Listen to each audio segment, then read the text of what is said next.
سؤال، هو احنا ليه كشعب مصري، شعب مصري بالتحديد يعني، مش اي شعب تاني في الشرق الاوسط ومش اي شعب تاني من شعوب العالم، الشعب المصري بالتحديد عندنا ثقافة الهدم، التكسير والتحطيم والغل من اي حاجة او حد او شيء ناجح وكويس.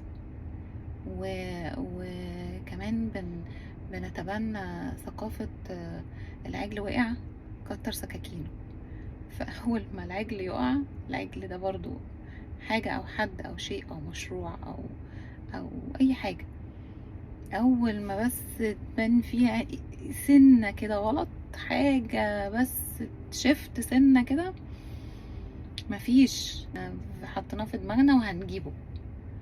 ليه ليه بنعمل كده يعني؟ ليه؟ ليه؟ مش عارفة يعني، بجد محتاجة تفسير وإجابة.